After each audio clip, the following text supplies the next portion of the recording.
국민의당 어제 바른정당과의 통합 여부를 놓고 끝장 토론을 벌였지만 끝장을 보지 못했다죠. 토론 분위기에 대해서도 각기 다른 주장을 펼치고 있는데요.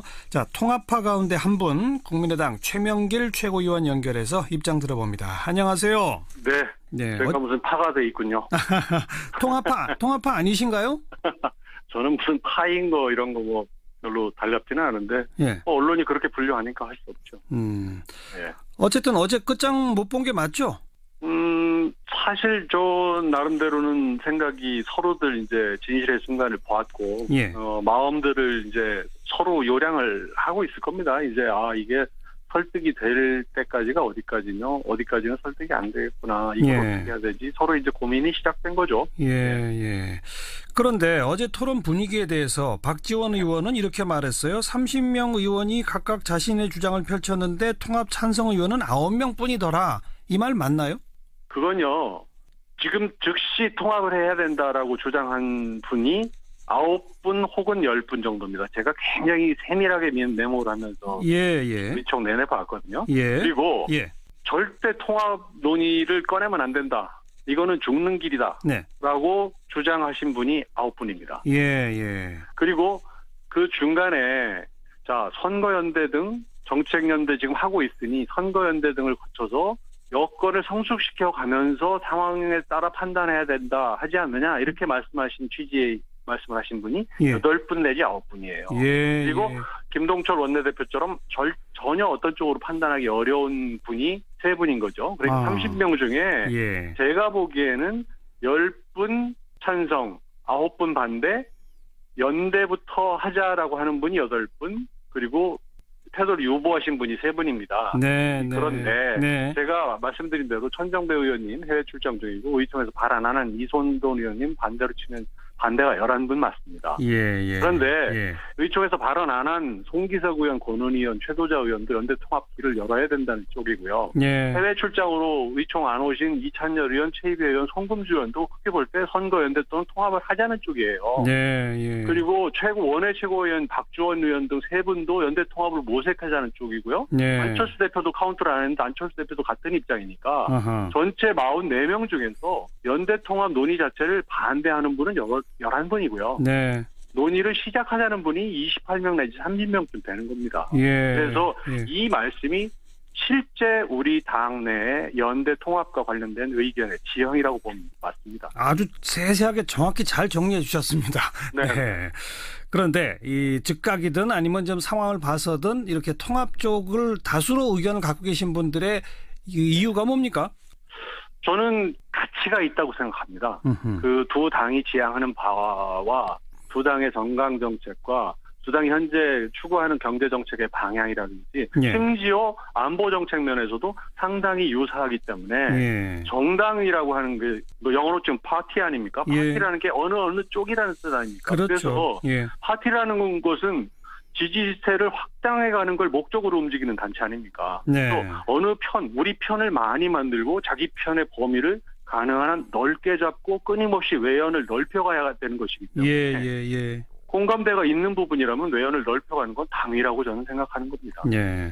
그런데 현실적으로 국민의당에 지금 호남 지역구 의원들이 다수 있지 않습니까? 호남 지역구 의원이 23분이 계시죠. 그러니까요. 그분들은 바른정당하고 통합을 하게 되면 호남 지역구에서 득표율을 높이기보다 좀 줄어들 우려를 하시는 것 같은데 그건 어떻게 보세요? 그건 근데 어제도 이제 그 이태규 그 국민정책연구원장이 나와서 그런 부분에 대해서 상세히 설명을 했고요. 어떤 여론조사를 봐도 이 부분은 우리가 누구 말을 듣느냐의 문제다. 저도 그 문제를 집중 제기했습니다. 우리가 정치를 함에 있어서 국민의당 지지자, 국민의당 잠재 지지자 그리고 당원의 얘기를 들으면서 어떤 운명을 결정해야지 호남의 민주당 지지자들의 얘기를 듣고 우리의 운명을 결정할 수 없지 않느냐. 그렇다면 현재 호남의 민주당 지지자들이 호남의 국민의당 지지자보다 많은 게 현실 아닙니까? 그렇죠. 그러니까 그분들의 얘기가 귀에 많이 들리는 겁니다. 그래서 하지 말라는 사람이 많다고 그러는데 어제 김중로 의원은 그렇게 말씀하셨어요. 나도 호남 사람인데 내가 아는 호남 사람은 다 통합하라고 하는데 여러분들이 듣는 소리는 어디서 듣는 겁니까? 하라고 의문을 제기를 해요. 그럼 호남의 우리들이 여론조사를 해보면요. 양쪽이 통합하면 지지하겠다는 사람이 전국 평균에 비해서 호남이 조금 더 높습니다. 그래요? 그렇기 때문에 조사를 해보면은, 그리고 우리 의원들이 가서 사람을 만나면 주말에 가서 아무리 많이 만난들 100명을 만나겠습니까? 200명을 만나겠습니까? 그러나 한 지역구에는 20만 명, 30만 명, 25만 명이 있잖아요. 알겠습니다. 그건 좀 객관적으로 조사를 하고 그걸 기초로 얘기를 해야 된다고 생각합니다. 최명길 의원 말씀에 의하면 정책적 지향에 있어서도 당위가 되고 민심도 더 얻을 수 있다라면은 당연히 그쪽이 맞는데, 그럼 극구 반대하는 11분은 왜 반대한다고 생각하세요? 저는 정치적인 이유로 통합을 반대할 수도 있습니다. 또 그분들 입장에서 이런 통합이 썩 달가올 것 같지 않다는 걸 이해 못하는 바는 아닙니다. 그런데 저희들은 정말 이 한국 정치의 미래를 보고 또 후배 정치인들의 입장도 좀 생각을 하면서 같이 가주십사 이렇게 부탁을 드리는 거죠. 이분들이 왜 그렇게 말씀을 하시는지는 제가 가늠하는 바는 있고 추측하는 바는 있지만 그건 얘기하는 건 삼가하겠습니다. 왜요? 그 추측하는 바가 제일 궁금한데요. 아니 제가 이렇게 그분들 입장에서는 통합이라고 하는 게 썩 달가울 것 같지 않다는 건 이해한다. 아니 그분들도 사실 통합을 해야 지금 아까 최명길 의원이 말한 그 세세한 여론조사에 의하면 오히려 다음 총선에서 득표율을 더 올릴 수 있는 길 아닙니까? 솔직히 말해서 저희들은 다음 총선은 그렇게 염두에 두고 있지 않습니다. 지금 그 민주당이라든지 자유한국당의 그 경쟁력을 볼 때 다음 총선을 하는 2020년 4월쯤 되면은 정치 지형이 완전히 달라져 있을 거기 때문에 지금 그걸 걱정할 상황은 아니고요. 당장 내년 6월 지방선거 때문에 신경을 쓰는 거거든요. 저희들과 함께 탈당을 해서 국민의당에 같이 온 시도 의원들이 있지 않습니까? 그렇죠. 그분들은 당장 선거가 눈앞에 다가왔고 어떻게 하면은 주변에 있는 사람들이 민주당이 지금 강세니까 이쪽하고 뭘 같이 해봐야 되지 않느냐 이런 얘기를 많이 하는 게 현실이에요. 저 같은 서울 송파 같은 데는 좀 분위기는 다르긴 하지만 수도권과는 좀 다르니까요. 호남 쪽은. 그러니까 그런 분들 입장 때문에 그쪽에 귀를 좀 기울이고 있는 건 사실이지만 길게 볼 때 아니면 당장 6월 선거만 놓고 봐도 양당이 통합을 통해서 시너지를 만들고 국민의 관심을 다시 모으게 되면은 전반적인 야권 내 지형이 바뀌면서 훨씬 더 선거를 치르기에 좋은 조건이 마련될 수 있을 것이다. 이런 얘기를 계속 드리고 있는 겁니다. 알겠습니다. 여기까지 들을게요. 고맙습니다. 네, 감사합니다. 국민의당 최명길 의원이었습니다.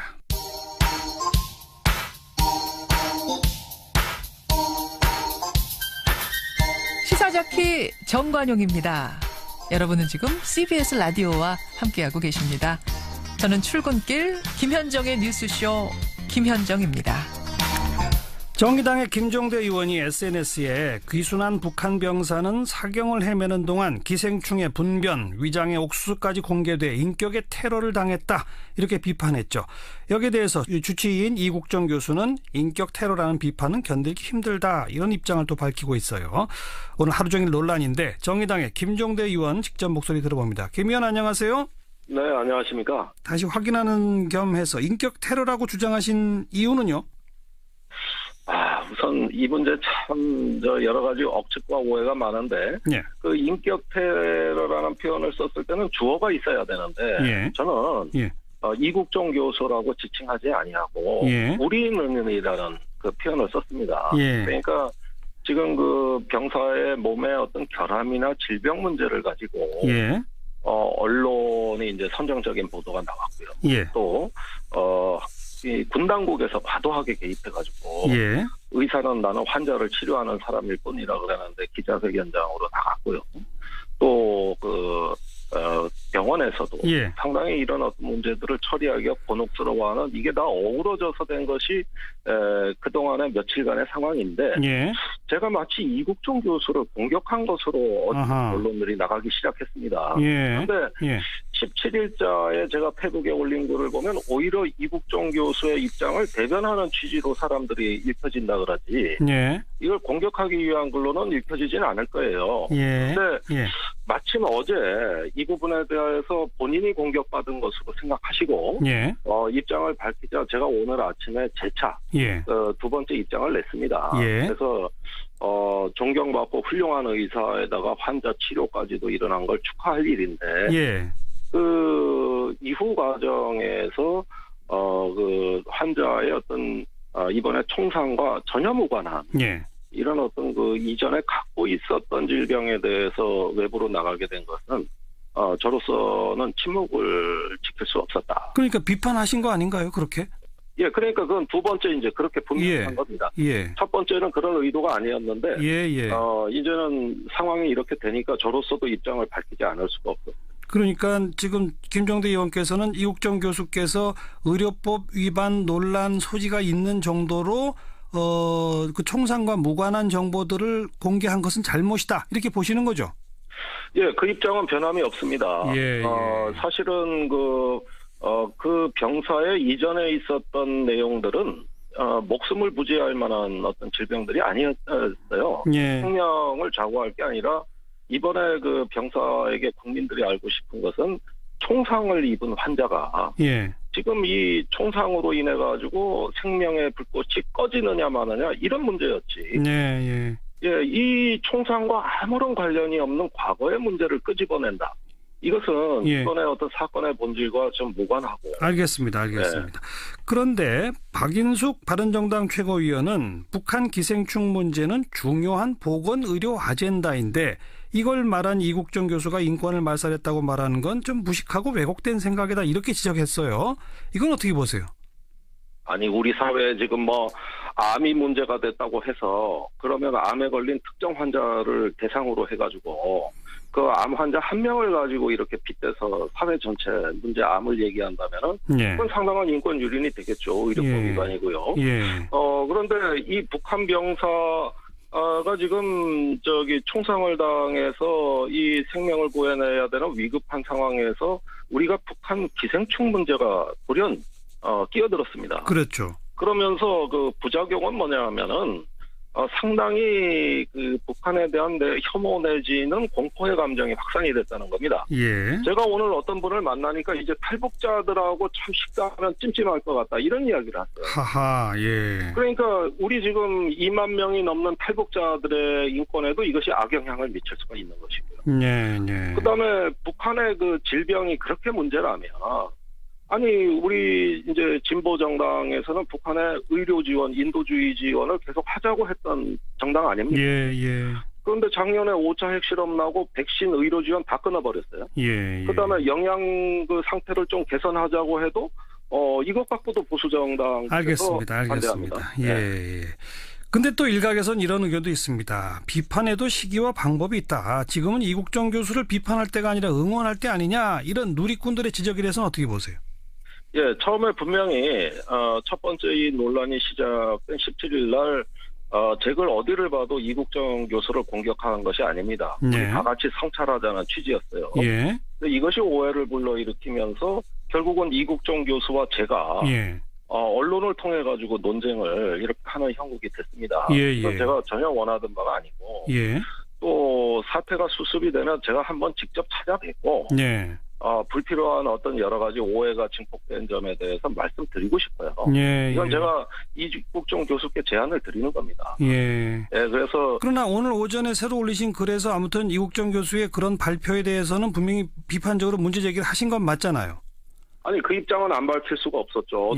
그 이국정 교수가 이제 저를 향해서 입장을 내셨기 때문에 저로서 더 침묵을 하게 되면 책임 있는 정치인도 아니고 제 원래 생각은 이거였습니다. 이렇게 입장을 내는 게 당연한 거 아니겠어요? 이렇게 하여튼 논란이 커지게 된 거에 대해서는 이국정 교수한테 사과하실 의향이 있으세요?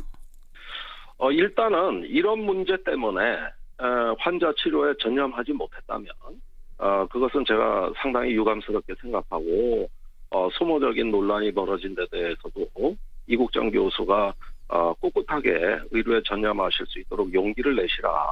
다음번에 어느 정도 좀 우리 마음도 회복돼야 되지 않겠습니까? 그런 차후에 좀 더 성찰적인 자세로 한번 우리가 다시 한번 이 문제를 논의해보자. 이렇게 말씀드리고 싶습니다. 어쨌든 뭐 기생충 등등을 공개한 것에 대해서는 의견은 좀 다를 수 있는 거 아니겠습니까? 김종대 의원은 분명히 이거는 문제가 있다라고 지적하시는 거고 뭐 필요하다. 북한의 어떤 의료 상태 같은 것을 암시해 주는 것이기 때문에 필요한 정보다. 이런 의견도 있을 수는 있겠죠?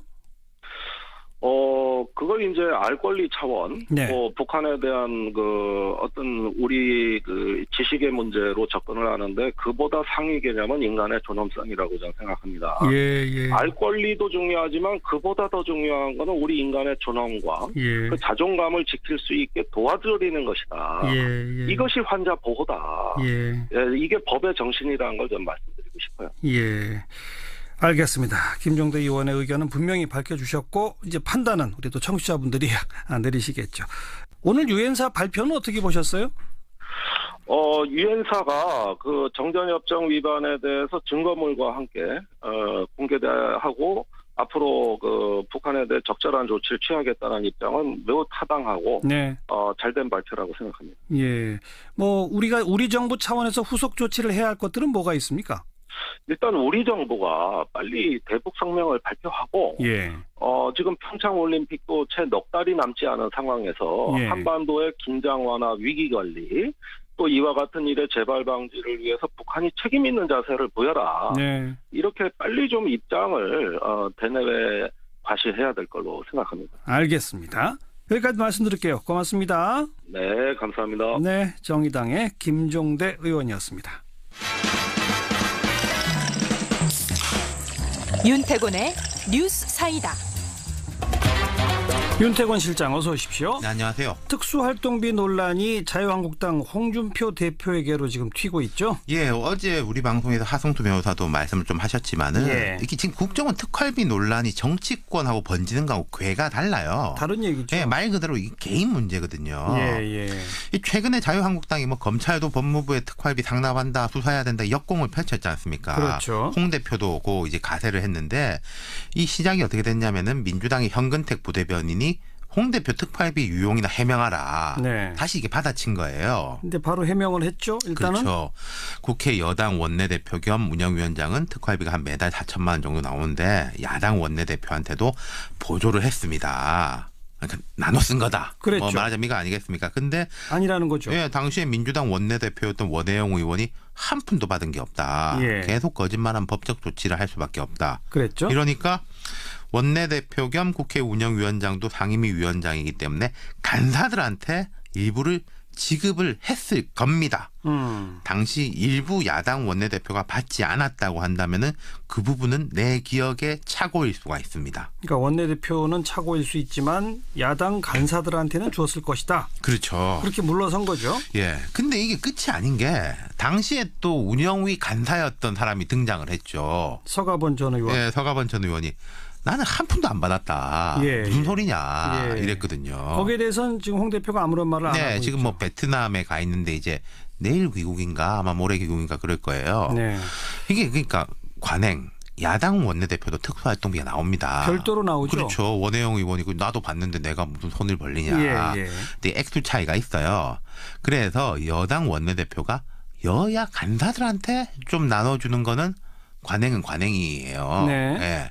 근데 그게 뭐 얼마를 주는지는 뭐 자기 마음인데 서 의원이 이런 말도 했어요. 홍 대표한테 아니 좀 관행도 안 지키냐라는 이야기를 했을 정도로 내가 기억을 하고 있다. 그러니까 다른 위원장들은 나눠주는데 그렇죠. 홍 대표는 왜 안 나눠주느냐는 말까지 했었다. 그러니까 뭐 자꾸 말을 바꿔가면서 해명이 길어지는데 계속 반박당하는 그런 양상이죠. 그렇죠. 그러니까 이제 자유한국당은 여당이 뭐 홍 대표를 공격한다 이러면서 이제 좀 다른 식의 비판 성명을 냈는데 지금 자유한국당 같은 경우에는 박근혜 정부 특활비 논란도 부담인데 이걸 이제 뭐 법무부 이야기했다가 거기도 공박을 당한 거 홍 대표 개인 특활비 논란까지 오히려 더 추가된 셈이잖아요. 그렇죠.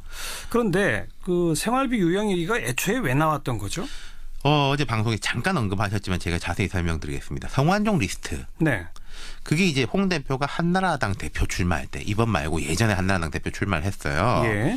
그때 이제 그 대표 나가려면 보통 뭐 한 10억 단위 돈 든다 그러거든요. 네. 그때 이제 1억을 줬다는 겁니다. 성완종 리스트에. 예. 근데 홍 대표가 예나 지금이나 이제 극구 부인하고 있지 않습니까? 받은 적 없다. 예. 그러면서 본인이 이제 방증으로 이야기한 게 대표가 되려면 이제 기타금을 내야 되는데 그게 이제 억 단인데 특활비를 집에 생활비로 줬는데 그걸 이제 부인이 집사람이 모아가지고 비자금을 만들어 놨더라. 그걸로 이제 냈다. 그러는 게 애초에 주장이었어요. 네. 근데 그러니까 아니 그럼 그 특활비가 집에 생활비 쓰라고 갖다 준 돈이냐. 그 공박이 나올 거 아닙니까? 그 당시에도 이미 나왔죠. 예. 그때 다시 해명을 한 게 아니 내가 이제 중진 정치인이니까 평소에 돈 들어갈 일이 많은데 특활비를 받으니까 그 돈 들어갈 일은 없어졌다. 그래서 그 이제 평소에 들어가던 만큼 안 들어간 것을 집에 갖다 주니까 그거를 모아놓은 건데 뭐 말이 이제 와전됐다. 그러니까 국회의원으로서 월급을 받는데 그동안에는 그 월급을 활동비로 다 썼다. 그렇죠. 이번에는 특활비가 나오니까 월급이 좀 남아서 그걸 갖다 줬다. 그렇죠. 그걸 이제 모아놓은 거다. 이랬거든요. 이게 그러니까 2년 전으로 돌아가는 거예요. 여기서부터 말이 자꾸 길어지고 바뀌는 건데 이게 지금 대법원에 가 있지 않습니까? 그렇죠. 성완종 사건. 대법원은 이제 사실심이 아니라 법률심이래 가지고 이런 거가 이제 직접 영향은 안 미칠 건데 재판에도 좋지는 않을 거예요. 네. 좋은 영향이 있을 리가 있겠습니까? 네. 이게 그러니까 말이 자꾸 거짓말이라서 길어지는 건지 아니면 홍 대표 말대로 뭐 기억의 착오일 수도 있죠. 저는 모르겠는데 아마 베트남에서 오면은 또 기자들이 물어볼 거예요. 뭐라고 하는지 한번 지켜봅시다. 그렇죠. 수고하셨어요. 감사합니다. 윤태권 실장이었습니다. 초등학교 오늘 하루 화제가 된 뜬 뉴스들부터 정리해드립니다. CBS 김현지 기자 안녕하세요. 네, 안녕하세요. 네, 첫 소식이요. 네, 이 평창 롱패딩 열풍에 백화점이 마비가 됐습니다. 아하. 지난주에 판매 시작과 동시에 매진됐던 평창 롱패딩이 오늘부터 롯데백화점에서 판매가 재개됐는데 이때 수천 명의 인파가 몰린 겁니다. 이 판매 지점은 잠실, 영등포, 평촌, 김포공항 이렇게 4곳인데요. 가장 많은 물량이 풀렸다는 잠실점은 그야말로 아수라장이었습니다. 어제 오후 7시 무렵 인파가 몰리더니 자정에는 인간띠를 잃었고요. 이들은 이 추운 날씨에 밤샘 노숙도 불사했습니다. 예, 오늘 새벽 6시쯤엔 인파가 1000명을 넘었고요. 이 잠실점에 들어온 패딩이 총 1000장인데 날이 채 밝기도 전에 모든 제품이 동난 셈입니다. 밤샘 노숙까지. 도대체 왜 이렇게 열풍이에요? 예, 아무래도 시중 패딩 반값도 안 되는 이 가격 대비 높은 품질에 상징적인 올림픽 패딩이지만 수량이 적어 인기가 몰렸는데요.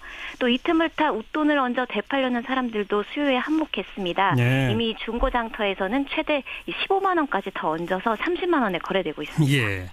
다음 뉴스는요? 예, 수능 연기 와중에 강행된 단합대회로 서울시 교육청이 문매를 맡고 있다는 소식입니다. 지난주 포항 지진으로 대입 수능이 일주일 연기되는 사상 초유의 사태를 맞았는데요.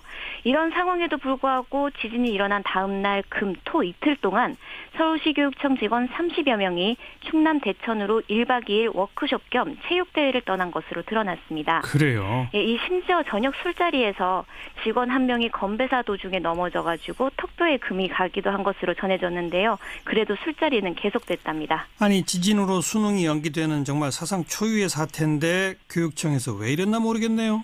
예, 교육청 측은 예산 심의 등이 예정돼 있어서 숙박 취소가 어려웠다고 해명했는데요.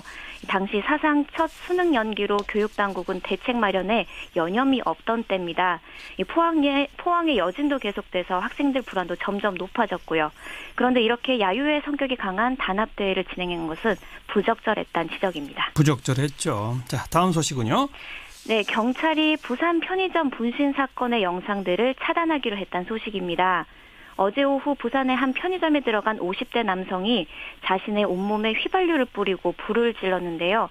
당시 현장에 있던 시민들이 이 장면을 촬영한 겁니다. 네. 이 남성은 경찰과 대치하다 내 인생이 끝났다. 5분만 달라고 말한 뒤 온몸에 불길이 붙었는데요.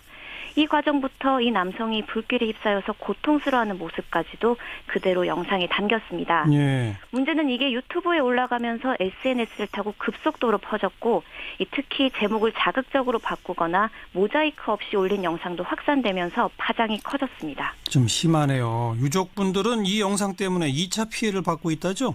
네, 아무래도 이 유족들은 영상 유포자에 대해 법적 대응까지도 고려하는 모습입니다. 사실 유족뿐만 아니라 너무나 끔찍하고 안타까운 영상이어서 이 누리꾼들의 항의도 상당한데요. 그래서 경찰은 이 유튜브 영상을 삭제하고 다른 계정이나 사이트로 유포된 것도 추적하고 있습니다. 어제 분신을 시도한 이 남성은 안타깝게도 치료를 받던 중 오늘 결국 숨졌습니다. 네, 수고하셨어요. 감사합니다. 김현지 기자였습니다.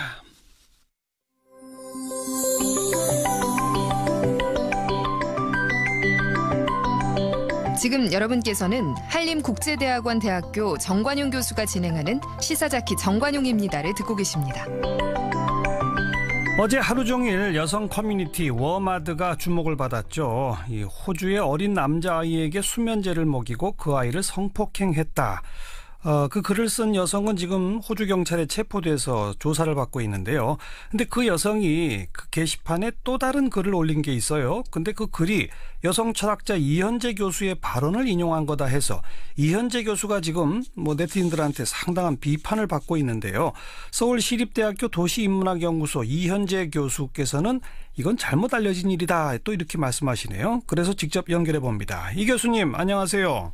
네, 안녕하세요. 네. 이현재입니다. 제가 방금 소개했습니다마는 그 호주 경찰에 체포돼서 조사받고 있는 그 피의자가 게시판에 이런 글을 썼어요. 롤리타 콤플렉스는 범죄지만 쇼타쿠는 존중받는 취향이다. 이건 이현재 교수의 말이다.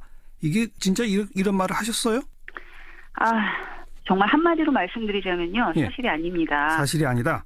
네. 저는 그 방송에서 그 롤리타 컴플렉스하고 롤리타 컨셉을 구분해서 논의했는데요. 예. 네, 롤리타 컴플렉스, 그러니까 저희가 소아성애라고 알고 있는 14세 미만의 여자아이를 향한 소아성애는 현재 의제강간으로 처벌받게 되어 있는 범죄고요. 예. 이거는 쇼타로 컴플렉스도 마찬가지입니다. 쇼타로는 뭐예요? 예, 쇼타로는 일본에서 만들어진 용어로 알고 있는데요. 예.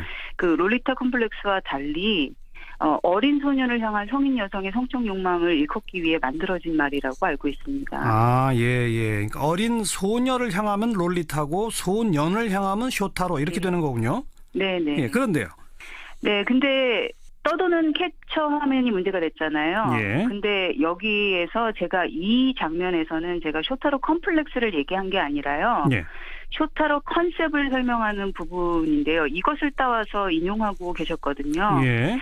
가령 저는 방송에서 그날 성인 여성 모델이 상호 동의하에 롤리타 컨셉으로 찍은 사진 같은 것은 하나의 취향으로 있을 수 있다고 말했고요. 네. 마찬가지로 남자 아이돌 같은 그런 쇼타로 컨셉 역시 하나의 취향으로 존재할 수 있다고 말했습니다. 쇼타로 컴플렉스와 쇼타로 컨셉은 어떤 차이가 있는 겁니까? 사실은 아까도 말씀드렸듯이 제가 여기서 사용하고 있는 방법은 쇼타로 컴플렉스는 자칫 소아성애 그리고 소아 범죄로도 이어질 수 있는 상태를 일컫는 거고요. 예. 쇼타로 컨셉이라고 했을 때 컨셉은 그거를 이후 성인들에게 문화적인 컨셉으로 만들어서 상품화시키는 것을 일컫는 말입니다. 예. 그러니까 남자 아이돌이 여자 같은 남자, 예쁜 남자, 이런 식으로 그렇죠. 하는 게 쇼타로 컨셉이다. 네네. 네. 그 교수님께서 말씀하신 거는 쇼타로 컨셉 같은 건 하나의 취향일 수 있다. 이렇게 표현하신 거라 이건가요? 네, 그렇죠. 롤리타와 마찬가지로 쇼타로 컨셉 역시 하나의 취향으로 존재할 수 있다고 말했고요. 네. 이게 사실은 막 다 규제해야 한다라고 얘기하지만 표현의 자유의 문제가 얽혀 있어서 법적으로 금지되기 되게 힘들다고 봤고요. 예. 불편하신 분이 사실은 비판할 수 있는 문제다라고 보았습니다. 네. 근데 이 부분만 캡처해서 유통시키면서 마치 제가 쇼타로 컴플렉스 전체를 취향으로 옹호한 것처럼 그렇게 전파를 하시면 사실관계와 먼 일이 되는 것입니다. 요약해보자면 쇼타로 컴플렉스는 소아 성애 범죄로 나갈 수 있어서 위험한 것이고 법적으로도 단죄되는 것이죠. 네. 쇼타로 컨셉은 취향에 따라 비판을 할 수는 있으나 법적으로 단죄될 수 있는 것은 아니다. 그렇죠. 아하. 근데 지금 이 조사받고 있는 이 피의자는 왜 이런 것을 그 게시판에 올렸을까요? 글쎄, 굉장히 정말 착잡한데요. 네. 먼저 이 순서에 대해서 우리가 한번 좀 살펴볼 필요가 있는데요. 예. 사실 이러한 오독을 처음 하신 것은 예쁜 소녀를 찾습니다 방송이 된 이후에 바로 까칠남녀 시청자 게시판에 글을 올리신 분이거든요. 교육방송 까칠남녀. 예. 네. 예. 그리고 이후에 남성 중심 커뮤니티에서 그 캡처된 화면이 그렇게 오해된 채로 떠돌아다니면서 제가 쇼타로 콤플렉스를 취향이라고 했다는 잘못된 정보를 먼저 유통시켰고요. 아하. 그 다음에 최근 이걸 워마드 게시판에 글을 올리신 분이 예. 그대로 갖다가 인용한 것이죠. 예. 물론 이분 역시 이제 전체 맥락이 아니라 필요한 이미지만 떼어다가 이용하신 겁니다. 네. 저는 좀 약간 왜 그랬을까 정말 여러 번 생각해 봤거든요. 예. 그리고 거기에 약간 옆에 글을 보면 뭐 충성 뭐 이런 식의 그 추임새도 있고 그래서 예. 이게 도대체 뭘 의미하는 걸까? 왜 내 사진을 갖다 그대로 썼을까?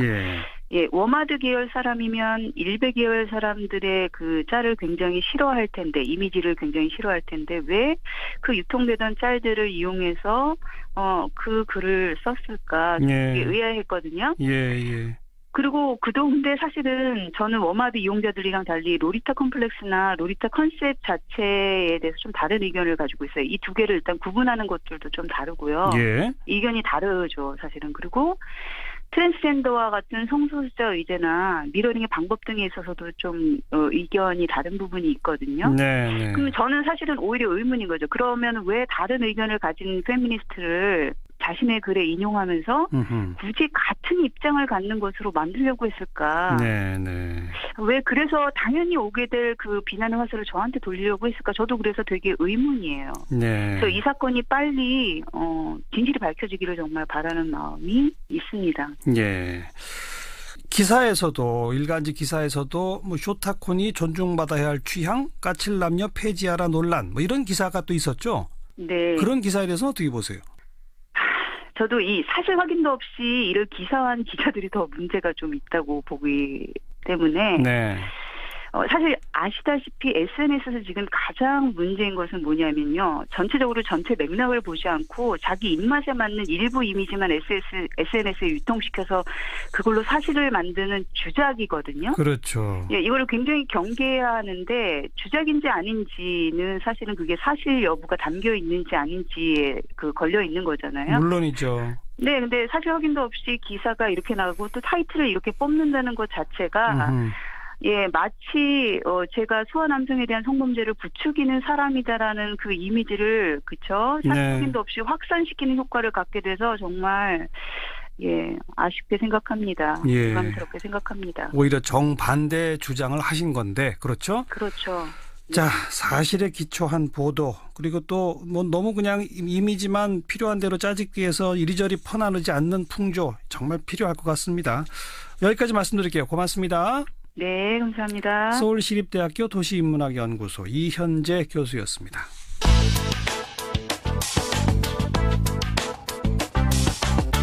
궁금한 뉴스, 만나고 싶은 사람. 시사자키 정관용입니다. 2부를 듣고 계십니다. 사운드 오브 뉴스 시간입니다. 김민아 기자 어서 오세요. 안녕하세요. 들어볼 소리는요? 오늘은 모처럼 그냥 소리를 먼저 들어보도록 하겠습니다. 누군가 나에게 물었다. 시가 뭐냐고. 나는 시인이 못 되므로 잘 모른다고 대답하였다. 무교동과 종로와 명동과 남산과 서울역 앞을 걸었다. 저녁역 남대문 시장 안에서 빈대떡을 먹을 때 생각나고 있었다.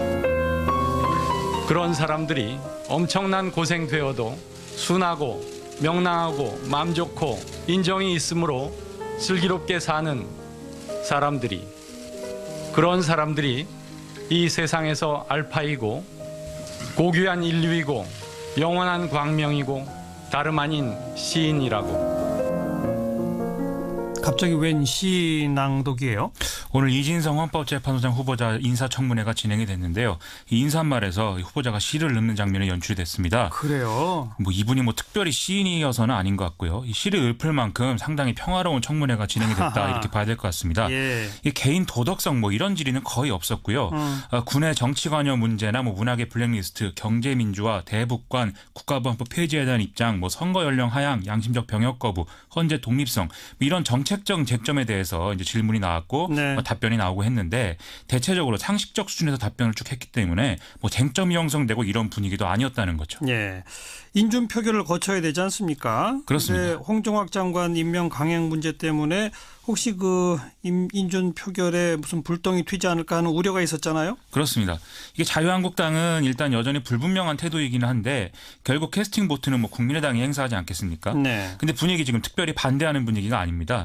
안철수 대표도 홍정학 장관 문제 강하게 비판하긴 했지만 이진성 후보자나 예산안 이런 거하고 연계하지는 않겠다 이렇게 얘기하고 있거든요. 그래요. 이것은 이제 어제 끝장 토론의 어떤 후폭풍이다 이렇게 보는 시각도 있고 또 김희수 헌재소장 후보자 낙마 이후에 또다시 헌법재판소장 낙마의 주역이 되는 건 좀 부담스럽다. 예. 이런 판단 아니겠느냐 이런 얘기 나오고 있습니다. 인준 될 것 같네요. 임명 동의안은 처리될 가능성이 높군요. 거의 그렇게들 보는 것 같습니다. 네.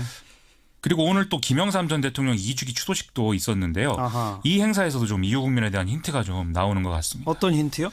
자유한국당 홍준표 대표가 취임 이후에 했던 일 중에 하나가 당사의 이승만, 박정희, 김영삼 세 전 대통령들의 사진을 건 것이거든요. 예. 그런데 이승만, 박정희 전 대통령은 그렇다 치더라도 이 김영삼 전 대통령은 좀 색깔이 다르다 이렇게 볼 수 있지 않겠습니까? 그렇죠. 그래서인지 오늘 문재인 대통령이 추도식에 참석을 해서 김영삼 정권 당시의 개혁 정책 이런 것들을 높이 평가하는 그런 모습이 연출이 됐거든요. 네. 물론 전직 대통령 2주기니까 그랬던 거겠지만 이 중도 보수층 또 부산 경남 지역 유권자층에게 어필하겠다 이런 취지로 해석하는 그런 분위기도 있는 것 같습니다. 예. 실제로 지난 대선에서 김영삼 전 대통령 차남인 김현철 씨 그리고 상도동계의 좌장 중 하나라는 김동정 전 의원 이런 사람들이 문재인 대통령을 지지한 그런 상황도 있었는데요. 그랬죠. 결국 홍정학 장관 임명 이후에 좀 빈틈을 주지 않는 그런 모습으로 가겠다 이런 모습으로 좀 보입니다. 네. 그리고 그동안 인사 때마다 논란이 있었는데 청와대가 그 인사 기준을 새롭게 정리해서 공개했죠?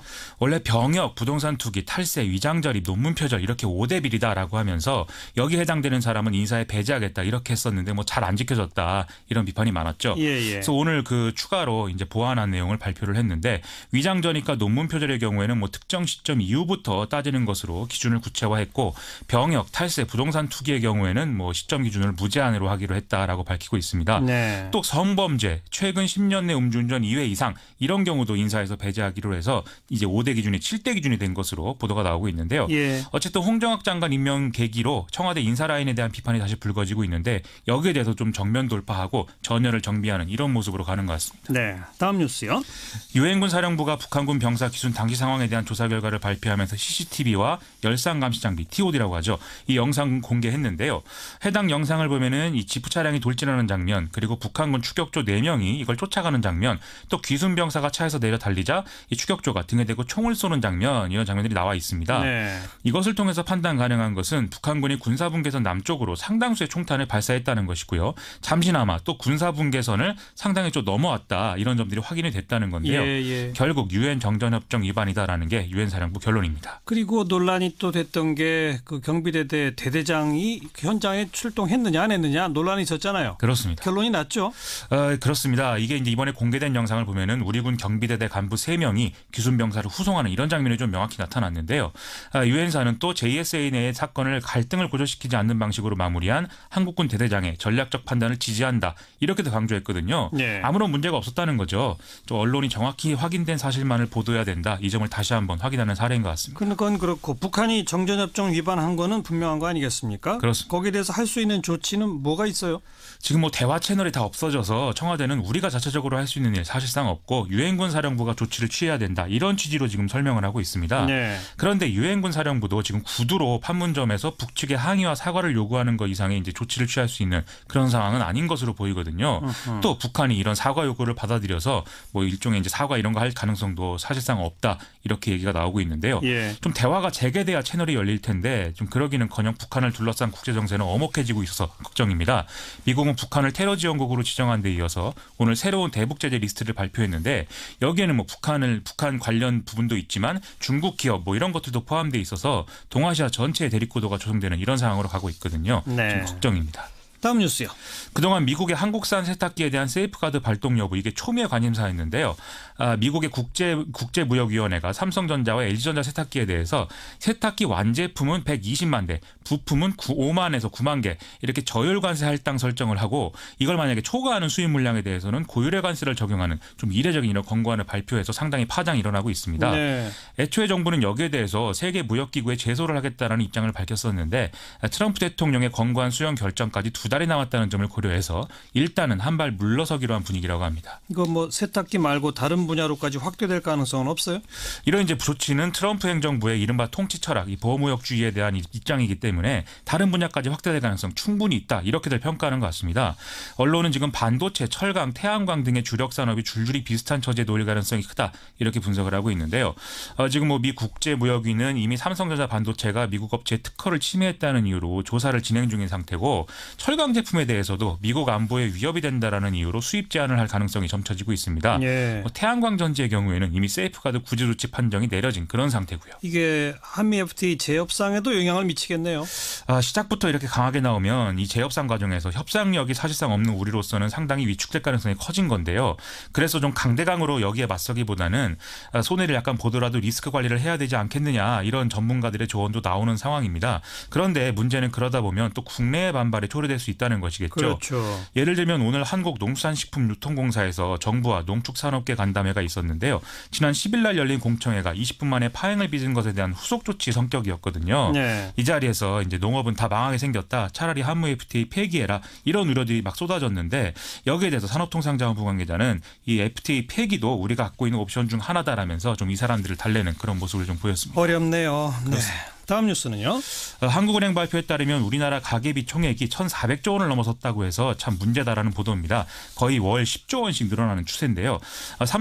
올해 3, 4분기 중에 가계신용 잠정치를 보면은 9월 말 가계신용 잔액은 1,419조 1천억 원 정도로 3분기 동안 31조가 증가한 걸로 나타나 있습니다. 네. 이 분기당 증가 규모가 30조 원 넘은 건 올해 처음인데 다만 작년 3분기와 비교하면 그때는 38조 9천억이었기 때문에 이것보다는 적다는 게 뭐 불행 중 다행이다라는 평가인데요.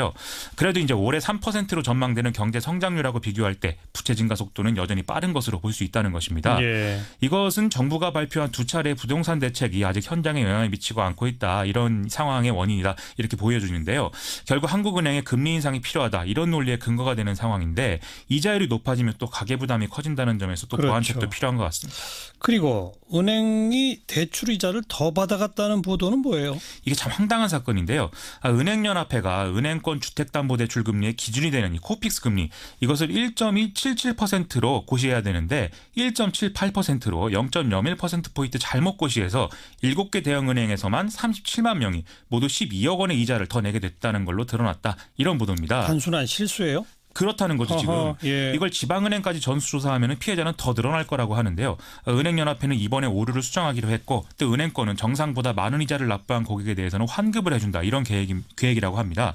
문제는 그렇지 않아도 예금이 아니라 대출금리만 올린다. 이런 비판이 있는 상황에서 금융권에 대한 불신이 커질 수밖에 없다는 건데 이런 상황 자체가 가계부채와 함께 장기적으로 금융불안의 원인이 될 수 있어서 우려가 된다는 것이죠. 네. 다음 뉴스는요. 37년간 짐바브웨를 철권 통치한 로버트 무가베 짐바브웨 대통령이 하야를 선언했습니다. 무가베 대통령은 거의 40세 연하인 배우자인 그레이스 무가베에게 권력을 물려주려다가 군부와 정치권의 반발에 부딪혔는데요. 급기야 지난 6일 내에 자신의 비판적인 부통령을 전격 경질하면서 15일 날 군부가 쿠데타를 일으키는 상황 초래했습니다. 무가베 대통령은 이후에 가택연금 상태로 일주일을 버티다가 오늘 하야 선언을 한 거죠. 예. 이유는 경질된 에머슨 음란가가 부통령이 임시 대통령을 맡아서 과도정부를 구성한다고 하는데요.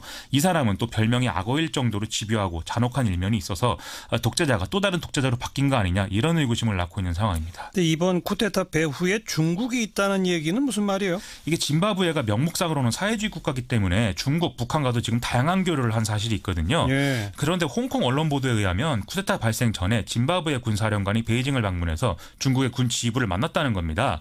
여기에 대해서 중국은 뭐 통상적인 구류였다. 이 쿠데타 배후설은 말도 안 된다. 이렇게 입장을 밝혔는데요. 다만 쿠데타로 무가베 대통령이 축출된 것 자체는 중국에 좀 도움이 되는 상황이라고 합니다. 있습니다. 첫째로는 경제 정책에서 새로운 정권이 더 적극적이어서 중국의 투자가들에게 유리할 확률이 크다는 것이고요. 둘째로는 따지자면 무가베는 친북한 성향이었고 음란가가 부통령은 친중국 성향이다라는 거죠. 이렇다고 하면 북한이 볼 때도 이게 보통 일은 아닐 수 있다. 이런 얘기도 나오고 있습니다. 네, 여기까지 수고하셨어요. 고맙습니다. 김민아 기자였습니다. 어렵게 살아가는 우리 이웃들을 돌아보는 안진걸의 이웃사람 코너인데요. 참여연대 안진걸 사무처장이 오늘은 어렵게 살아가는 우리 이웃으로 자기 자신을 선정을 했네요. 안진걸 처장 어서 오십시오. 네, 안녕하십니까. 네.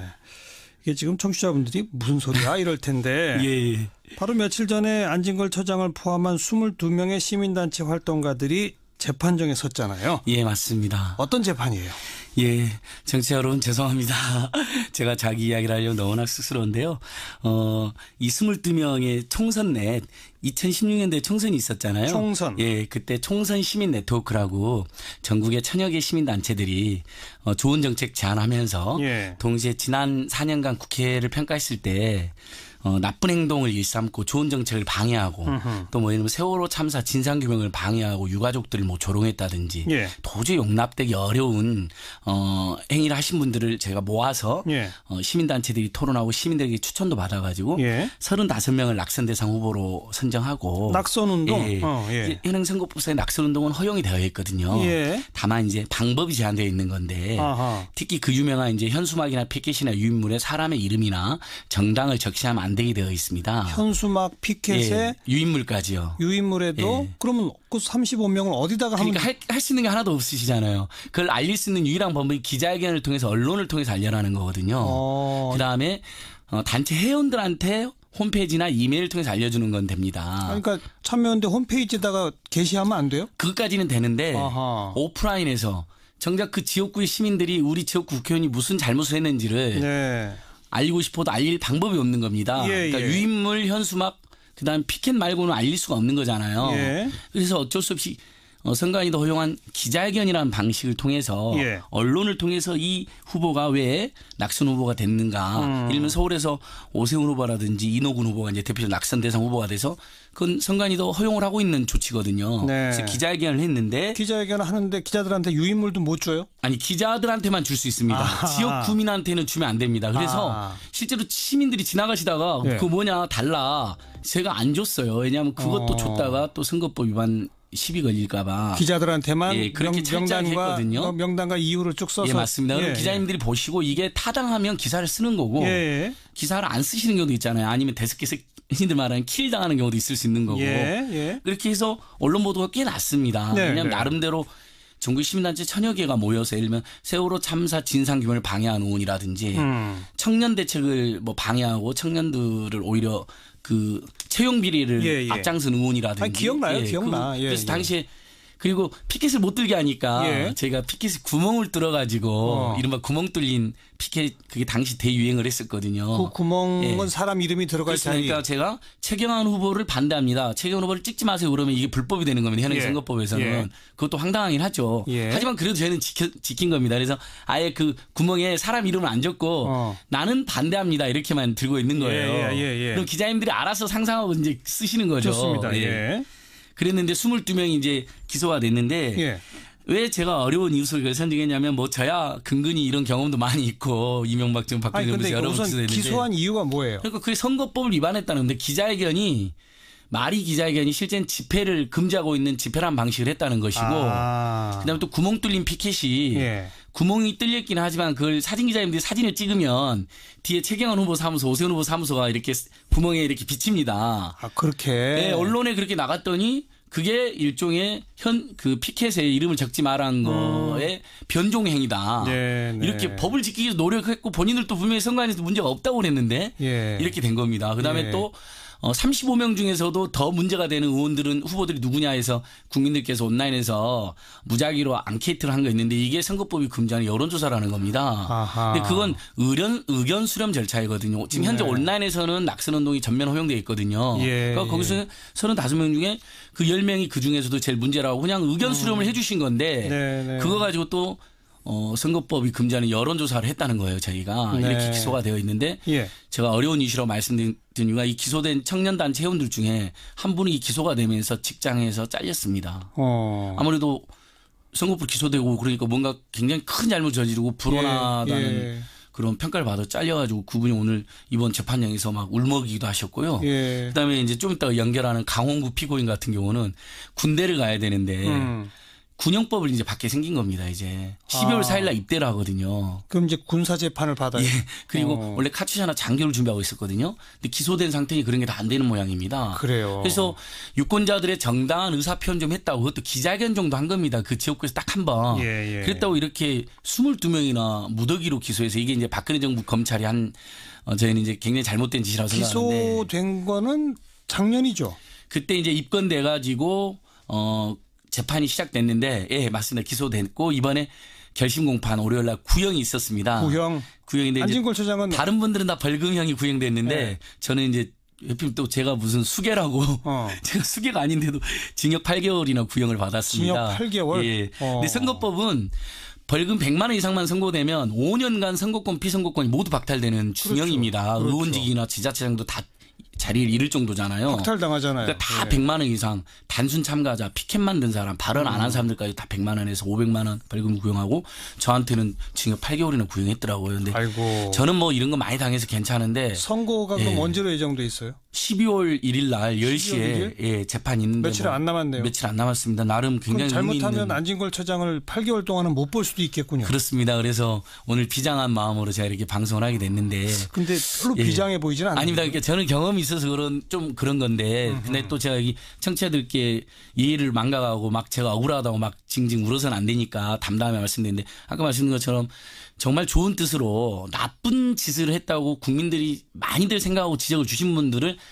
이 후보는 문제 있다고 알린 것 정도거든요. 네, 그랬다가 네. 직장을 잃은 청년도 있고 장교나 카투사로 가려고 했는데 그것도 안 되고 군형법 재판을 받아야 되는 젊은이도 있고. 자, 그 장교나 예. 카투사 가려고 했다는 분 전화로 연결해서 좀 직접 목소리를 들어보고 계속 이야기 나누겠습니다. 금융정의연대의 지금 사무국장을 맡고 있는데요. 강홍구 사무국장 안녕하세요. 예, 안녕하십니까. 예. 네. 강홍구 사무국장은 구형이 어느 정도 돼요? 아, 예, 저는 200만 원 정도 받았습니다. 벌금 200만 원? 예, 예. 네. 그런 구형을 듣고 어떤 기분이 들었어요? 구형을 듣고 원래는 저희 피고인분들이 한 22분 정도 되셔서 예. 최후 진술을 되게 짤막짤막하게 예. 하기로 얘기가 돼 있었거든요. 예. 그런데 그 검사님 바로 앞이 제가 앉아 있어서 아니 너무 황당하고 어이가 없고 짜증나고 화가 나고 그래서 준비해왔던 그 최후 진술을 하나도 빼놓지 않고 다 좀 뭐 말씀을 드리게 됐습니다. 너무 화가 나가지고요. 예, 예. 황당하고 짜증나고 예. 화가 났다. 예, 예, 예. 왜요? 어쨌든 그 선거 시기에 가장 중요한 건 유권자들의 목소리일 텐데요. 네. 이거는 뭐 피켓 한번 들었다, 뭐 기자회견 참가했다 이런 것만으로 예. 뭐 이렇게 좀 말도 안 되는 과한 벌을 준다고 생각해서 좀 네. 그런 생각이 들었던 것 같아요. 이 낙선 운동에 참여하면서 예. 잘못하면 이러다가 선거법 위반으로 내가 처벌받을 수도 있겠구나 이런 생각을 전혀 안 했어요? 예, 그런 생각은 전혀 못했던 게. 네. 저는 어쨌든 올해 나이가 29 정도이기 때문에 비교적 젊은 편이었거든요. 예. 그래서 예. 2000년대 초반에 했던 그런 낙선운동 예. 그때의 뭐 상황과 비교를 해봤을 때 예. 지금 하는 건 정말 최대한 그 법을 지켜가면서 예. 가장 안전한 방법으로 하는 거라고 말씀들을 많이 하시길래 예. 당연히 무슨 뭐 기소가 되겠거니 했거든요. 예, 그렇습니다. 네. 뭐 많은 분들이 기억하실지 모르겠습니다만은 2004년 총선에도 대대적인 낙선 운동이 있었는데 결과적으로 그 이후에 시민단체 관계자들이 상당수 벌금형을 실제 선고받았던 전례가 있거든요. 예. 이제 그런 전례가 있으니까 다시 벌금형 안 받으려고 이제 시민단체 지도부들이 이번에 굉장히 조심했다. 지금 우리 조심하고 있으니 걱정 마라. 아마 이런 얘기를 했다는 거죠. 이게 뭐 어쨌든 최대한 뭐 합법적인 방법으로 예. 저희가 뭐 사람들이 많이 간 것도 아니고 뭐 낙선 후보로 좀 뭐 지명이 되신 그런 예. 후보님 사무실 앞에서 한두 번 정도 한 게 전부거든요. 기자회견 방식으로. 알겠어요. 그래서 알겠어요. 그 기자회견 할 때 현장에 선관위 직원도 있었다면서요? 예, 선관위 직원도 계셨고 경찰분들도 계속 계셨던 근데 그 현장에서 선관위 직원이 이건 불법입니다 이렇게 제지하거나 경고하신 것도 없었어요? 예, 제가 한 6, 7분 정도 참여를 했던 것 같은데요. 네. 제가 간 현장에서는 그런 점은 전혀 보지 못했습니다. 그나저나 뭐 안진걸 처장 얘기를 들어보니까 카츄샤나 장교 가려고 했다가 기소되면은 그걸 못 갑니까? 그런데? 예, 저도 그거를 작년에서야 처음 알았는데요. 그 작년 어쨌든 9월 말이었나 10월 그쯤 해서 제가 기소가 됐는데 예. 이게 그 병무청에 뭐 문의를 해 보니까 예. 좀 뭐 모집 규정에 그런 게 있다고 하더라고요. 뭐 수사라든가 재판을 받게 되면은 지원 자격이 좀 박탈되는 뭐 이런 내용의 적격이 있다고 합니다. 그래서 그래요. 그런 거에 따라서 뭐 지원 자격이 뭐 없을 것 같다 이렇게 말을 하더라고요. 예. 예. 그래 지금 그냥 그 일반 군대를 가게 된 거죠? 이게 언제 입대 예정입니까? 저는 이제 12월 첫 주 월요일인 4일에 입대할 예정입니다. 지금 선고가 예정이 12월 1일이라면서요? 예. 그럼 만약 거기서 벌금형이 유죄가 되면 어떻게 되는 거예요? 군 입대에 무슨 문제가 있어요? 어떻게 돼요? 뭐 육군병으로 가는 거에 문제는 없을 건데요. 예. 어쨌든 말씀드렸던 대로 그런 장교나 카투사 지원 자체가 일단 그거는 못 하시게 된 거고. 모든 그러니까 뭐 군대를 지원할 수 있는 병 같은 경우에도 지원할 수 있는 자격이 다 박탈이 된 거예요. 그래서 랜덤으로 나오는 그 영장에 따라서 군병만 가야 하는 거고 가게 되면 이제 재판 그 관할이 어쨌든 뭐 군사법원으로 넘어가게 돼서 민간법원에서 이렇게 하는 게 아니라 2심은 용산에 있는 고등군사법원에서 진행이 될 것 같습니다. 그러니까 뭐 어느 쪽이든 항소하게 되면 군사법원으로 간다 또? 예, 그렇습니다. 참. 알겠습니다. 12월 1일 선고 한번 좀 잘 지켜볼게요. 오늘 고맙습니다. 예, 감사합니다. 금융정의연대 강홍구 사무국장이었습니다. 안진걸 처장, 뭐 저는 아까 안진걸 처장이 처음 그 총선대 활동을 쭉 소개하는 이야기를 들으면서 도대체 기준이 뭔가 그러니까 온라인 상에서 뭐 예컨대 참여연대 홈페이지 또 방금 연결했던 금융정의연대 홈페이지 이런데 우리는 이러이러한 이유로 35명 명단 이런 사람들을 낙선 대상자로 정합니다. 이렇게 게시하는 건 아무 문제가 안 된다고. 전혀 문제. 예전엔 그마저도 단속을 했는데. 아니 그거는 괜찮은데. 워낙 선거법이 이제 너무 문제가 많으니까 하나씩 고쳐지고 있는 상황. 유인물 나눠주는 건 안 된다는 게 이게 요즘 세상에 이게 말이 됩니까? 그러니까 온라인에 정관용 선생님이나 우리 청취자들이나 제가 트위터로 또는 페이스북에 그 예를 들면 모 후보가 공기업 채용 비리를 저질렀으니까 반대합니다라는 걸 뭐 10,000번 올려도 돼요. 사실이니까. 근데 딱 그 후보 사무실 앞에서 1인시 딱 한 번만 하면 그걸로 입건되고 기소가 되는 겁니다. 그래서 실제로 청년유니온 김민수 위원장이 쟤랑 같이 이런 활동을 하다가 피켓 시위를 했거든요. 그 모 후보 청년 채용 비리 또는 청년 정책 반대 했더니 입건이 됐는데 다행히 법원에서 무죄 선고가 났습니다. 요즘에 이제 선관위 스스로도 자신들도 문제가 있다고 자기 선거법에 문제가 있다고 인정하고 있고. 이번 이건은 선관위가 고발한 거예요? 선관위가 4월 10일 날 갑자기 고발했습니다. 왜냐하면 현장에서도 제가 한 번도 제지를 받아본 적이 없습니다. 원래 선관위는 적극적으로 지도를 하거든요. 단속을 하고. 근데 한 번도 문제 없는데 선거 전날 갑자기 2명을 고발했습니다. 그 시민사단체 연대 저하고 인천평화복지연대 이강호 사무처장이랑 두 사람 하고 그러더니 2명만 그냥 고발했나 보다. 근데 급조한 고발 냄새가 너무 난다고 했는데 갑자기 압수수색을 또 전격적으로 10군데를 한 겁니다. 압수수색까지? 시민사단전대 이승훈 처장, 참여연대 이재근 정책실장 집까지 그리고 저희 집, 뭐 차량, USB 그다음에 어쨌든 시민단체로서 독립적으로 운영되고 있는 참여연대 사무실, 시민단체 연대회 사무실까지 압수수색해서 그러더니 소환자를 점점 늘리더니 최종적으로 22명이나 기소를 한 겁니다. 근데 여기에 또 총선 청년 네트워크 또 용산 참사 가족 대책위 분들 또 입건이 되고 수사를 받았거든요. 무려 나쁜 후보가 나쁜 점이 있다. 물론 최종 판단은 우리 유권자들이 하는 거예요. 그럼요. 저희 말 듣고 무조건 안 찍는 거 아니시잖아요. 청취자들께서도. 종합적으로 판단하시는 것뿐이잖아요. 그런데 그렇게 해서 무려 30명이 넘는 사람이 지난 총선 때 이 선거법 기소가 된 겁니다. 지난 총선에 보수단체 쪽에서 비슷한 활동한 건 없어요? 많이 있었죠. 이러니까 제가 한숨이 나오는데요. 그분들은 실제 선거법이 금지하고 있는 현수막이나 피켓에 민주당이나 당명도 쓰고 그 개혁적인 그 의원 활동했던 의원님들 이름까지 써가지고 낙선 대상이라고 이렇게 돌아다녔습니다. 근데 처벌 안 받아요? 선관위가 입건도 안 했습니다. 조사도 안 했습니다. 아니 세상에. 저희는 법을 지키기 위해서 현행선거법 어쨌든 현수막이나 피켓이나 유인물에 후보하고 정당 이름을 적으면 안 되는 규정이 있기 때문에 그걸 저희는 철저히 지켰거든요. 근데 선관위 사무총장이 국회에 나와서 하는 말이 보수단체들은 조용해서 우리가 파악을 못했다. 시민단체들은 언론에 크게 나와서 파악을 했다는 거예요. 그러니까 언론에 나왔다는 것만으로도 기자회견을 통했으니까 나온 거잖아요. 그게 그 정당성 입증됐다고 생각됩니다. 방송 듣고 정소현님 들으면서 함께 황당하고 짜증나고 화가 납니다. 반드시 바로 잡아줘야 합니다. 힘내세요. 1870번님 이 나라 주인은 유권자입니다. 검찰이 아닙니다. 9977번님 낙선운동 적극 찬성입니다. 이런 의견들 보내주고 계시니까 정말 고맙습니다. 12월 1일 재판부도 아마 이런 목소리 듣지 않을까 생각을 해보겠습니다.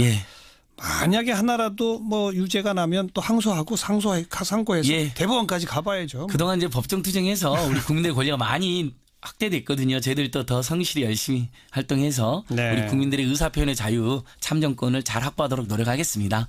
어렵게 살아가는 우리 이웃 그 대표들이 바로 이 시민단체 상근 활동가들입니다. 안진걸의 이웃사람 여기서 마치죠. 오늘 고맙습니다. 네, 고맙습니다. 해명하라. 다시 이게 받아친 거예요. 근데 바로 해명을 했죠. 일단은. 그렇죠. 국회 여당 원내대표 겸 운영위원장은 특활비가 한 매달 4천만 원 정도 나오는데 야당 원내대표한테도 보조를 했습니다.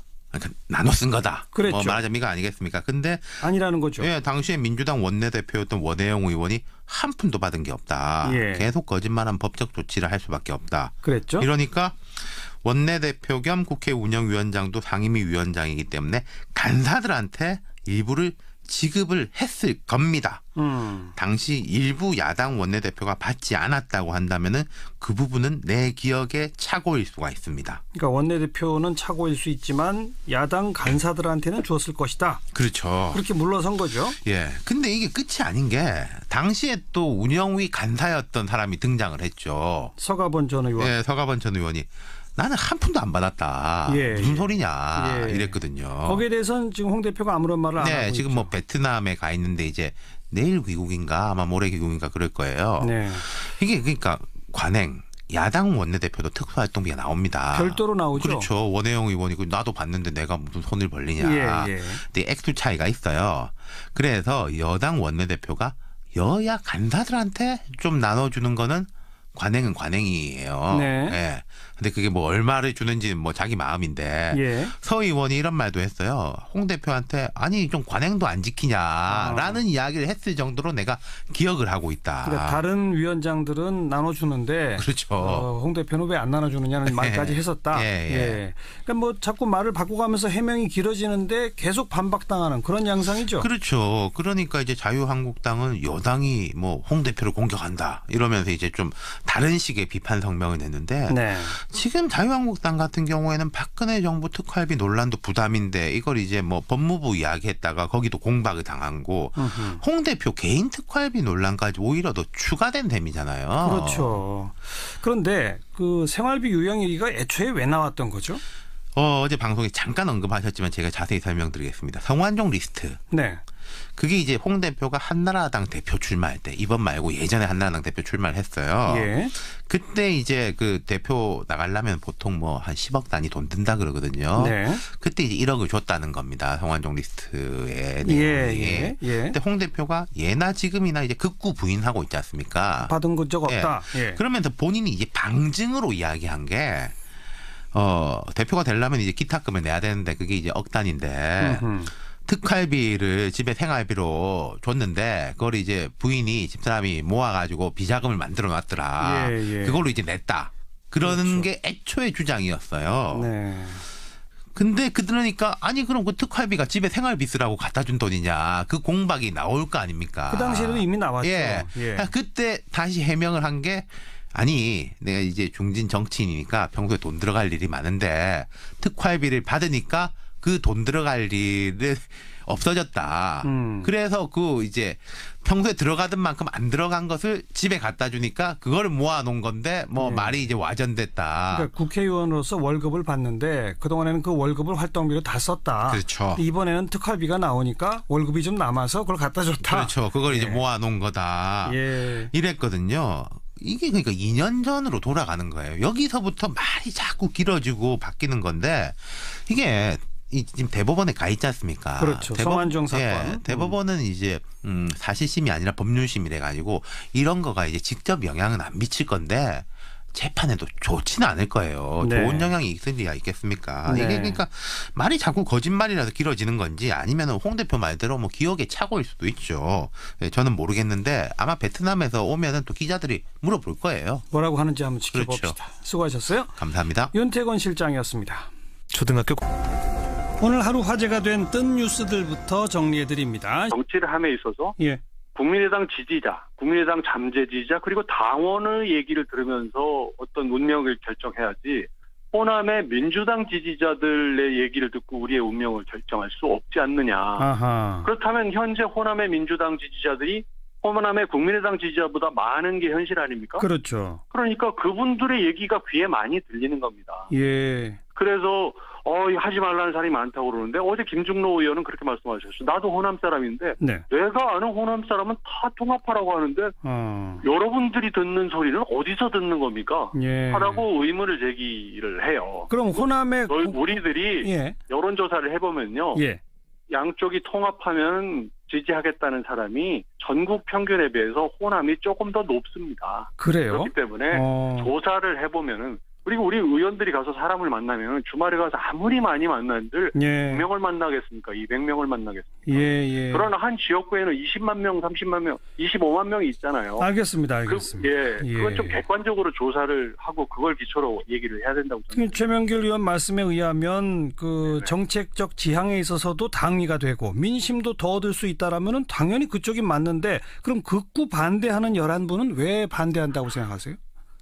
저는 정치적인 이유로 통합을 반대할 수도 있습니다. 또 그분들 입장에서 이런 통합이 썩 달가울 것 같지 않다는 걸 이해 못하는 바는 아닙니다. 그런데 저희들은 정말 이 한국 정치의 미래를 보고 또 후배 정치인들의 입장도 좀 생각을 하면서 시 가주십사 이렇게 부탁을 드리는 거죠. 이분들이 왜 그렇게 말씀을 하시는지는 제가 가늠하는 바는 있고 추측하는 바는 있지만 그건 얘기하는 건 삼가하겠습니다. 왜요? 그 추측하는 바가 제일 궁금한데요. 아니 제가 이렇게 말씀하신 그분들 입장에서는 통합이라고 하는 게 썩 달가울 것 같지 않다는 건 이해한다. 아니 그분들도 사실 통합을 해야 지금 아까 최명길 의원이 말한 그 세세한 여론조사에 의하면 오히려 다음 총선에서 득표율을 더 올릴 수 있는 길 아닙니까? 솔직히 말해서 저희들은 다음 총선은 그렇게 염두에 두고 있지 않습니다. 지금 그 민주당이라든지 자유한국당의 그 경쟁력을 볼 때 다음 총선을 하는 2020년 4월쯤 되면은 정치 지형이 완전히 달라져 있을 거기 때문에 지금 그걸 걱정할 상황은 아니고요. 당장 내년 6월 지방선거 때문에 신경을 쓰는 거거든요. 저희들과 함께 탈당을 해서 국민의당에 같이 온 시도 의원들이 있지 않습니까? 그렇죠. 그분들은 당장 선거가 눈앞에 다가왔고 어떻게 하면은 주변에 있는 사람들이 민주당이 지금 강세니까 이쪽하고 뭘 같이 해봐야 되지 않느냐 이런 얘기를 많이 하는 게 현실이에요.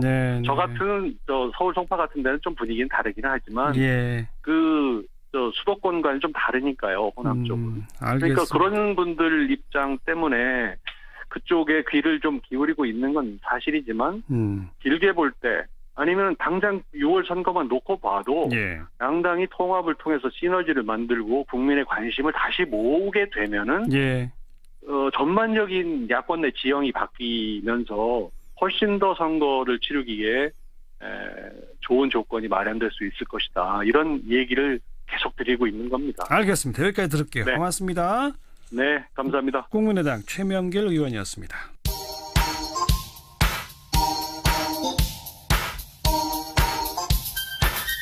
시사자키 정관용입니다. 여러분은 지금 CBS 라디오와 함께하고 계십니다. 저는 출근길 김현정의 뉴스쇼 김현정입니다. 정의당의 김종대 의원이 SNS에 귀순한 북한 병사는 사경을 헤매는 동안 기생충의 분변, 위장의 옥수수까지 공개돼 인격의 테러를 당했다 이렇게 비판했죠. 여기에 대해서 주치의인 이국정 교수는 인격 테러라는 비판은 견디기 힘들다 이런 입장을 또 밝히고 있어요. 오늘 하루 종일 논란인데 정의당의 김종대 의원 직접 목소리 들어봅니다. 김 의원 안녕하세요. 네, 안녕하십니까. 다시 확인하는 겸해서 인격 테러라고 주장하신 이유는요? 우선 이 문제 참 여러 가지 억측과 오해가 많은데 그 인격 테러라는 표현을 썼을 때는 주어가 있어야 되는데 저는 이국정 교수라고 지칭하지 아니하고 우리는이라는 그 표현을 썼습니다. 그러니까 지금 그 병사의 몸의 어떤 결함이나 질병 문제를 가지고 언론이 이제 선정적인 보도가 나왔고요. 또 이 군 당국에서 과도하게 개입해가지고 의사는 나는 환자를 치료하는 사람일 뿐이라 그러는데 기자회견장으로 나갔고요. 또 그 병원에서도 상당히 이런 어떤 문제들을 처리하기가 곤혹스러워하는 이게 다 어우러져서 된 것이 그동안의 며칠간의 상황인데 제가 마치 이국정 교수를 공격한 것으로 언론들이 나가기 시작했습니다. 그런데 17일자에 제가 페북에 올린 글을 보면 오히려 이국정 교수의 입장을 대변하는 취지로 사람들이 읽혀진다 그러지 이걸 공격하기 위한 글로는 읽혀지지는 않을 거예요. 그런데 마침 어제 이 부분에 대해서 본인이 공격받은 것으로 생각하시고 입장을 밝히자 제가 오늘 아침에 재차 두 번째 입장을 냈습니다. 그래서 존경받고 훌륭한 의사에다가 환자 치료까지도 일어난 걸 축하할 일인데 그 이후 과정에서 그 환자의 어떤 이번에 총상과 전혀 무관한 이런 어떤 그 이전에 갖고 있었던 질병에 대해서 외부로 나가게 된 것은 저로서는 침묵을 지킬 수 없었다. 그러니까 비판하신 거 아닌가요, 그렇게? 그러니까 그건 두 번째 이제 그렇게 분명한 겁니다. 첫 번째는 그런 의도가 아니었는데 이제는 상황이 이렇게 되니까 저로서도 입장을 밝히지 않을 수가 없어요. 그러니까 지금 김종대 의원께서는 이국정 교수께서 의료법 위반 논란 소지가 있는 정도로 그 총상과 무관한 정보들을 공개한 것은 잘못이다 이렇게 보시는 거죠? 그 입장은 변함이 없습니다. 사실은 그 병사의 이전에 있었던 내용들은 목숨을 부지할 만한 어떤 질병들이 아니었어요. 생명을 좌우할 게 아니라 이번에 그 병사에게 국민들이 알고 싶은 것은 총상을 입은 환자가 지금 이 총상으로 인해 가지고 생명의 불꽃이 꺼지느냐 마느냐 이런 문제였지. 이 총상과 아무런 관련이 없는 과거의 문제를 끄집어낸다. 이것은 이번에 어떤 사건의 본질과 좀 무관하고. 알겠습니다. 그런데 박인숙 바른정당 최고위원은 북한 기생충 문제는 중요한 보건의료 아젠다인데 이걸 말한 이국정 교수가 인권을 말살했다고 말하는 건 좀 무식하고 왜곡된 생각이다 이렇게 지적했어요. 이건 어떻게 보세요? 아니 우리 사회에 지금 암이 문제가 됐다고 해서 그러면 암에 걸린 특정 환자를 대상으로 해가지고 그 암 환자 한 명을 가지고 이렇게 빗대서 사회 전체 문제 암을 얘기한다면은 그건 상당한 인권 유린이 되겠죠. 의료법 위반이고요. 그런데 이 북한 병사가 지금 총상을 당해서 이 생명을 구해내야 되는 위급한 상황에서 우리가 북한 기생충 문제가 돌연 끼어들었습니다. 그렇죠. 그러면서 그 부작용은 뭐냐 하면은 상당히 그 북한에 대한 혐오 내지는 공포의 감정이 확산이 됐다는 겁니다. 제가 오늘 어떤 분을 만나니까 이제 탈북자들하고 참 식사하면 찜찜할 것 같다 이런 이야기를 했어요. 그러니까 우리 지금 2만 명이 넘는 탈북자들의 인권에도 이것이 악영향을 미칠 수가 있는 것이고요. 그다음에 북한의 그 질병이 그렇게 문제라면 아니 우리 이제 진보 정당에서는 북한의 의료 지원, 인도주의 지원을 계속 하자고 했던 정당 아닙니까? 그런데 작년에 5차 핵실험 나고 백신 의료 지원 다 끊어버렸어요. 국민의당 어제 바른정당과의 통합 여부를 놓고 끝장 토론을 벌였지만 끝장을 보지 못했다죠. 토론 분위기에 대해서도 각기 다른 주장을 펼치고 있는데요. 자, 통합파 가운데 한 분 국민의당 최명길 최고위원 연결해서 입장 들어봅니다. 안녕하세요. 네. 제가 무슨 파가 돼 있군요. 통합파 아니신가요? 저는 무슨 파인 거 이런 거 뭐 별로 달갑지는 않은데 예. 언론이 그렇게 분류하니까 할 수 없죠. 예. 어쨌든 어제 끝장 못 본 게 맞죠? 사실 저 나름대로는 생각이 서로들 이제 진실의 순간을 보았고 예. 마음들을 이제 서로 요량을 하고 있을 겁니다. 이제 이게 설득이 될 때까지가 어디까지는 설득이 안 되겠구나. 이걸 예. 어떻게 해야 되지? 서로 이제 고민이 시작된 거죠. 예. 그런데 어제 토론 분위기에 대해서 박지원 의원은 이렇게 말했어요. 30명 의원이 각각 자신의 주장을 펼쳤는데 통합 찬성 의원은 9명뿐이더라. 이 말 맞나요? 그건요.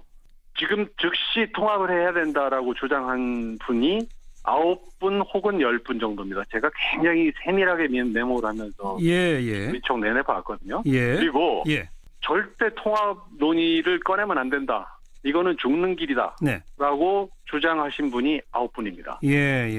그리고 그 중간에 선거연대 등 정책연대 지금 하고 있으니 선거연대 등을 거쳐서 여건을 성숙시켜 가면서 상황에 따라 판단해야 된다 하지 않느냐 이렇게 말씀하신 취지의 말씀을 하신 분이 8분 내지 9분이에요. 그리고 김동철 원내대표처럼 전혀 어떤 쪽으로 판단하기 어려운 분이 3분인 거죠. 그러니까 30명 중에 제가 보기에는 10분 찬성, 9분 반대, 연대부터 하자라고 하는 분이 8분, 그리고 태도를 유보하신 분이 3분입니다. 그런데 제가 말씀드린 대로 천정배 의원님 해외 출장 중이고 의총에서 발 안 하는 이손돈 의원님 반대로 치면 반대가 11분 맞습니다. 그런데 의총에서 발언 안 한 송기석 의원, 권은희 의원, 최도자 의원도 연대 통합 길을 열어야 된다는 쪽이고요. 해외 출장으로 의총 안 오신 이찬열 의원, 최희배 의원, 송금주 의원도 크게 볼 때 선거연대 또는 통합을 하자는 쪽이에요. 그리고 원외 최고위원 박주원 의원 등 3분도 연대 통합을 모색하자는 쪽이고요. 안철수 대표도 카운트를 안 했는데 안철수 대표도 같은 입장이니까 전체 44명 중에서 연대 통합 논의 자체를 반대하는 분은 11분이고요. 논의를 시작하자는 분이 28명 내지 30명쯤 되는 겁니다. 그래서 이 말씀이 실제 우리 당 내 연대 통합과 관련된 의견의 지형이라고 보면 맞습니다. 아주 세세하게 정확히 잘 정리해 주셨습니다. 그런데 이 즉각이든 아니면 좀 상황을 봐서든 이렇게 통합 쪽을 다수로 의견을 갖고 계신 분들의 이유가 뭡니까? 저는 가치가 있다고 생각합니다. 그 두 당이 지향하는 바와 두 당의 정강 정책과 두 당이 현재 추구하는 경제 정책의 방향이라든지 심지어 안보 정책 면에서도 상당히 유사하기 때문에 정당이라고 하는 게 영어로 지금 파티 아닙니까? 파티라는 게 어느 쪽이라는 뜻 아닙니까? 그래서 파티라는 것은 지지세를 확장해가는 걸 목적으로 움직이는 단체 아닙니까? 또 어느 편, 우리 편을 많이 만들고 자기 편의 범위를 가능한 한 넓게 잡고 끊임없이 외연을 넓혀가야 되는 것이기 때문에 공감대가 있는 부분이라면 외연을 넓혀가는 건 당위라고 저는 생각하는 겁니다. 그런데 현실적으로 국민의당에 지금 호남 지역구 의원들이 다수 있지 않습니까? 호남 지역구 의원이 23분이 계시죠. 그러니까요. 그분들은 바른정당하고 통합을 하게 되면 호남 지역구에서 득표율을 높이기보다 좀 줄어들 우려를 하시는 것 같은데 그건 어떻게 보세요?